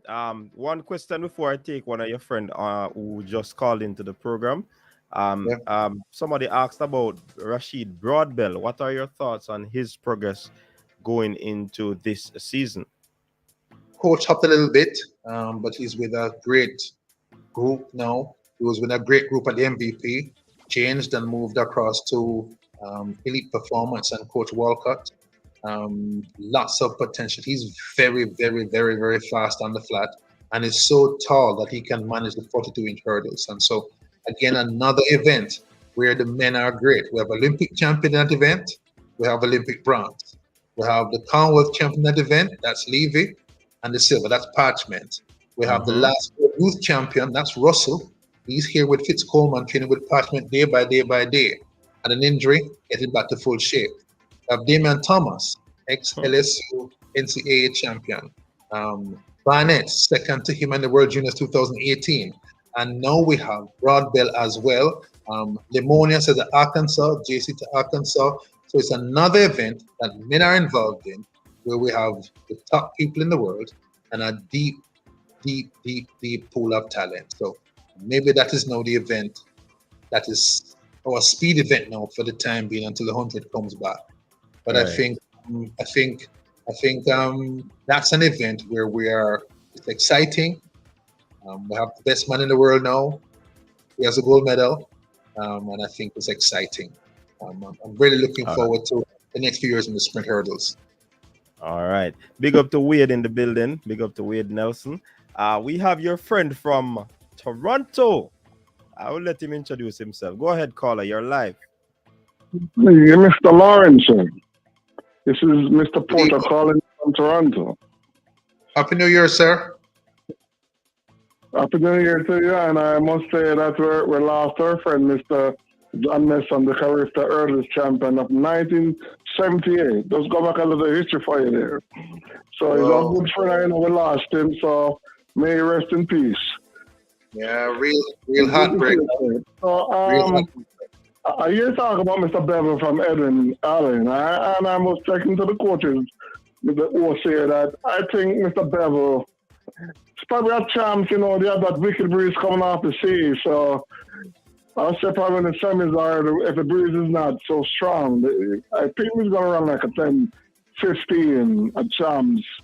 I see that young man from Herbert Morrison, though, looking better and better each day, so it's going to be interesting for the Champs crowd. And I think from your old alma mater, Mr. Gregory Prince is probably going to run below 46 in the 400 come Champs. I think that's going to happen. As for the girl, on the girls' side, I won't be with you too long. On the girls' side, well, Miss Lyston is probably going to run faster than a 22.66 for sure. If she runs if she runs as fast as 22.20, the senior girls should be really watching for this world championship. They should be really watching, and I think she's going to run below 11 flat. But girls' Champs, I think she's going to run like at least a 10.95 or a 10.94. The twins are a little slow. I hear what their coach said that coming in, but by the time the junior worlds come around, the twins going to be up there. If Miss Lyston goes to the World Juniors, they're going to run below 42 in the 4x1. They're going to run below that if she goes to the World Juniors. So, as I know I'm in Toronto, so I can't see. I watch I try to see as the most shock me as I can see. As for the senior men's team, I won't. I'm going to leave that to time because it's early in the season.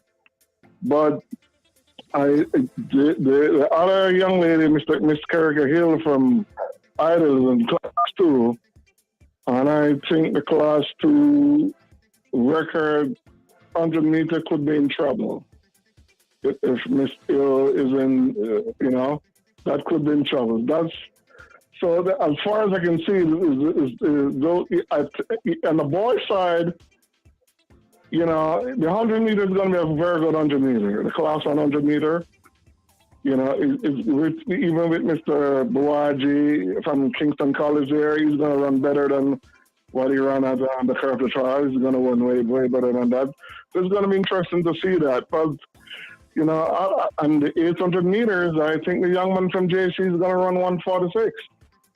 He's going to make history, actually. It looks like some history is going to be made because the two best 800 meters, as you know, is Mr. Newman and Mr. Neville Mighton. And this young man look like history is in the making here. They run alone and run 147.62. So it's going to be interesting to see what this young man doing at 800 meters. A chance with his friends running beside him, their competitors. So that's going to be, it's probably going to be one of the biggest races of champs, actually. If he runs 146, it's going to be a lot of history in the making there. You know, so people should expect that. But, you know, as I said, I'm glad, it's good to see my friend, and I'm glad champs is keeping with this COVID thing. And I won't be at champs this year, I should let you know that. Because, you know, I thought there wouldn't be no spectators at champs, but they changed their mind. But my friend, you see me later down this year, down in Jamaica, you know, as life is, and I In Jamaica. Coach's Corner, keep up a good work, sir. Keep up a good work, Coach's Corner. Yeah, man. Okay, you keep it up, man. Yeah. Bless, man. Bless. Thanks for calling. All right. So we you can call in if you wish to do so, people. We're just going a few more minutes. Michael Gordon is asking if we're sleeping on Serena Cole in the class 100 meters, especially if she skips the long jump. I think there's only 2 people that can run the 100 meters, Michael, not 3. So it's up to Coach Dyke to decide which one or which 2 will he remember, in the mix too is Brandy Hall, who is the defending class 100 champion. Exactly. And she's an outgoing senior. And so Coach Dyke has maybe the best problem ever. Coaches like those problems. So do you run the defending champion so she can have a chance to defend her title in her last year at school? Mm-hmm. Do you run the world under 20 champion? That's Tina Clayton. Do you run the Carifta Trials champion? That's Tia Clayton. Do you run Serena Cole, who is the brilliant first leg on the Edwin Island and Jamaica 4x1 team? You see her doing at Central Champ long and triple. And so I get the sense that with her, Edwin Island is thinking of trying to win this championship by using her speed in the relay, in the long jump, in the triple jump, and making the choice for the 100 a little smaller with the twins and Brandy Hall. So, I mean, you'd like to be Michael Dyke and have this problem with too many people to choose from as opposed to not enough people. But Serena is really fast, and I think that when she gets into a program where she can focus on the 100 and maybe the long jump, and learn really well how to long jump, she can get great results in both those events. I saw her run 200, running 200 on the medley at Western Relays, and she was bullet quick at 200. So a lot of speed in those legs. Sean Ellis decides to give some trouble tonight. He said, you're walking around pretending like you're a person when all of us know that you are an encyclopedia. Diligence and service, man. Diligence and service. Huh? Sean. Big up to Sean, you know. We have 6 minutes to go, people. We have 6 minutes to go. When you're talking track and field, you know, you can't do it for half an hour. No. All right. Chris Wayne is saying, who will win the class 1 shot put? Is that girl or boy? The Edwin Allen boys or Kobe Lawrence Calabar? Okay, the boys. Both are good events. The girls' side, there are a pair of twins at Camperdown, Britannia and Brittany. And on the girls' side, she's a leading girl shot putter from Camperdown, 1450, 1460. And Coach Stewart has done a great job with them at Camperdown. On the boys' side, big battle, but I would have to stick my neck out and go with Kobe Lawrence of Calabar. 2020 this season, lots of throws over 19. He has a force of nature to deal with. Christopher Young, Edwin Allen, who can throw everything. He is maybe the discus favorite. His teammate Trevor Gunzel, very, very good as well. But on the shot put, I'd be tempted to go with Kobe Lawrence, and not just because he has a great surname, but because he was a World Junior finalist last year and has put down a series of big throws this season.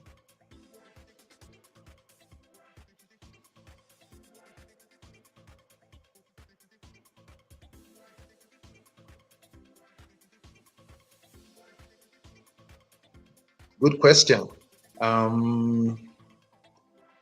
MVP Stephen Francis has coached 4 straight Olympic 100 champions. Racers Track Club, Coach Mills has coached the greatest sprinter of all time on the men's side. A lot of college programs would like to get them as well. It's a big choice for them. Their last big sprinter, Christina Williams, went to Coach Francis and made the Olympic final in 2016.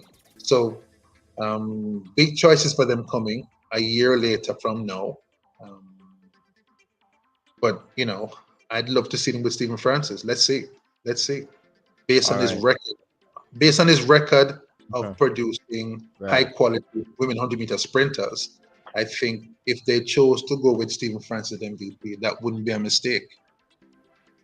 All right. So we have a Lincoln Ferguson online from New York. He's calling in. What say you, Lincoln? Go ahead. Yes. All right. Well, thank you. I mean, nice discussion. I heard the commentator listed they gave a list of all the hurdlers and how Jamaica has done and is doing well in the hurdlers. It was interesting to me that he left out Omar McLeod. What does he have to say about that? Didn't leave out Omar. The question was there was a specific one about Omar, and I did say, and I think that if Omar can get settled and put in a good training year, remember now he's the fastest Jamaican in the sprint hurdles in 2021 at 13:03. Parchment wins the games in 13:04.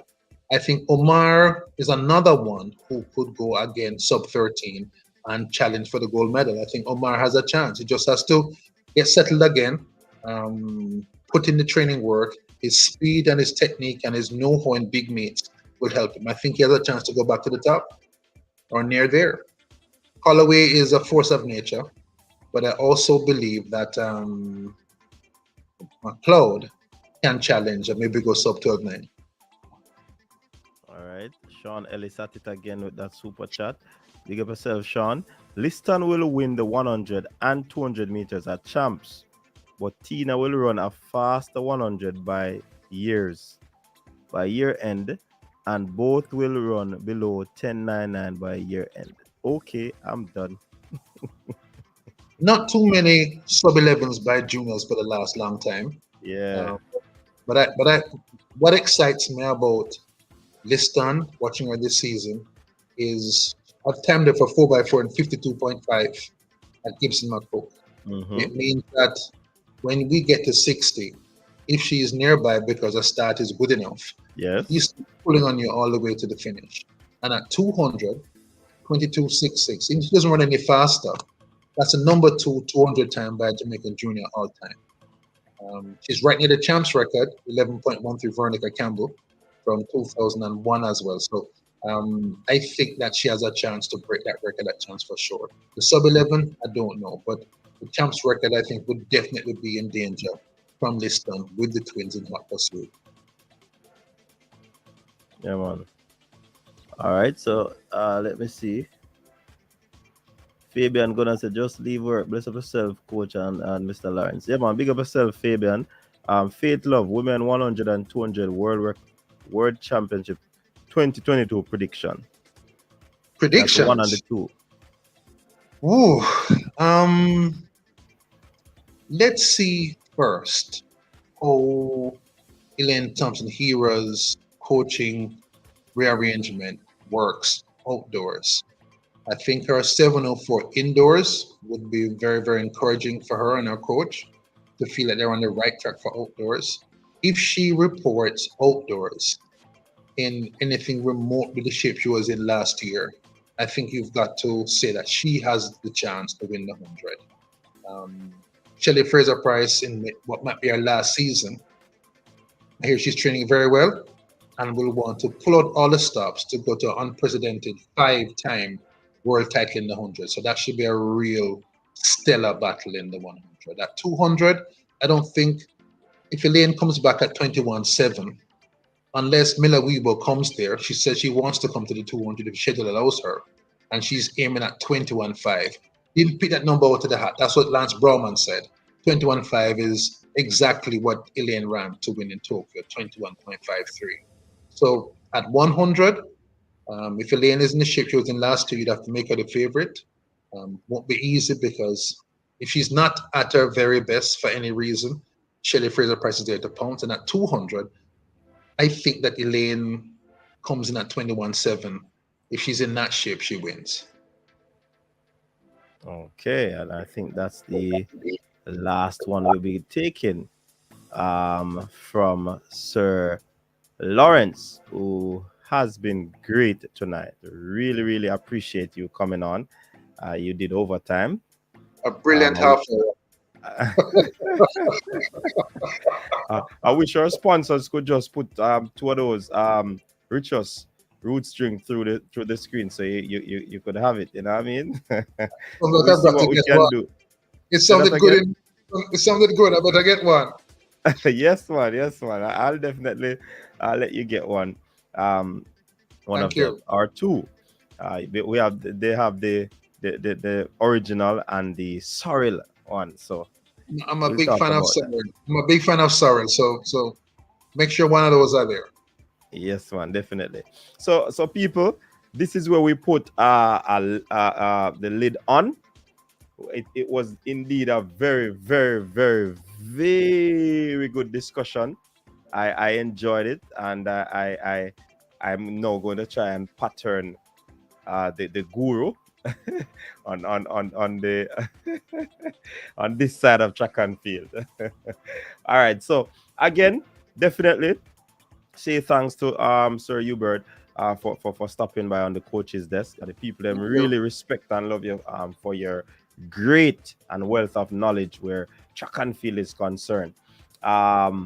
Any final words you want to share with the people out there? Tell them where they can find you if you're a social media savvy person. I'm not really a social media person, but I've just put my split bulletin on Instagram so they can take a look there. That's just started the last few weeks, and I'm just playing around with it. So if you want to find the splits, I normally have them on Facebook. I'm not doing that anymore. HL Split Bulletin on Instagram. But basically, come to track and field. I'm there. You'll see me. It's going to be fun. Champs is coming soon. This weekend, Intercal and John Woolmer. I might be in both places at different times, but I mean, come out and enjoy the sport. It's brilliant. I know we can come out, just follow the protocols and let's have some fun. It's party time again. Definitely. We're looking forward to those matchups at Champs as well. And definitely, the audience, they were good. They asked some very good questions, intriguing and interesting ones. And I think you did exceptionally well in responding to those questions. So, they want to know the Insta name. Is it Splits Bulletin? It's HL Split Bulletin. HLSPLITSBULL. Yeah. ETING. Or That's right. No G. No, man, the Split Bulletin. HL Split Bulletin, one word. All right, cool. So there it is, people. Let me put the hashtag so you can. All right, so there it is. You can check it out. Check out and follow Sir Sir Lawrence. You will not be disappointed. I tell you, you will not be disappointed. Something went wrong there, but it's okay. It's on. All right. So again, people, respect our manners. Until next time, you'll be hearing from our sponsors as we exit, and we'll also be having the outro as we go. So thanks again, people. Until next time, stay safe. Please stay safe, and peace out. Richest Roots drink works for menstrual cramps and pain, migraines, fatigue, stress and tiredness, sinusitis, builds immune defense, bloating, enhances male bedroom prowess, and Richest Sorrel Roots drink works against all types of cancers and tumors, memory loss, high cholesterol, insomnia, nervous issues, flu, and many other illnesses. For your Richest Roots drink and Richest Sorrel Roots drink, contact us now via WhatsApp at 876-528-9534. Richest Roots drink and Richest Sorrel Roots drink. Richest, a true Jamaican experience. Your style and your flavor make the city rock. They must say the season come out with a bang. Coach Minzy, best round here. Remember that.